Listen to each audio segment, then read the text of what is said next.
Presidenti Amerikan Donald Trump po zhvillon një takim urgjent me Këshillin e Sigurisë Kombëtare në Shtëpinë e Bardhë, ndërsa tensionet mes Izraelit dhe Iranit janë përshkallëzuar ndjeshëm. Forcat e sigurisë janë parë të vendosura krahut perëndimor të ndërtesës duke treguar praninë e tij në ambientin zyrtar, edhe pse ende nuk ka informacion të detajuar për përmbajtjen e diskutimeve. Sipas BBC-s, fokusi kryesor mund të jetë situata në lindjen e mesme dhe roli që SBA mund të marrë në këtë konflikt. Sipas CNN, Trump po shqyrton mundësinë që SBA-ja të angazhohet më tej në mbështetjen e Izraelit.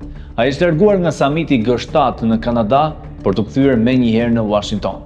Burime të ndryshme raportojnë se Izraeli i ka kërkuar Washingtonit të mbajë një pozicion mbrojtës, ndërkohë që përgatitjet ushtarake po intensifikohen. Mbi 30 cisterna ajrore amerikane janë dërguar në rajon për të mbështetur operacionet e mundshme ajrore të Izraelit ndaj objektivave iraniane. Burime izraelite theksojnë se një sulm mbi infrastrukturën bërthamore të Iranit, si ai në objektin e Fordos, është i pamundur pa ndihmën amerikane për shkak të mungesës së armëve të specializuara si bombat kundër bunkerëve që zotërohen vetëm nga SBA. Ministri i Jashtëm izraelit, Israel Katz, ka deklaruar se në rast sulmi nga Irani, Izraeli pret ndihmë të drejtë për drejtë nga aleatët e tij, veçanërisht nga Shtetet e Bashkuara të Amerikës.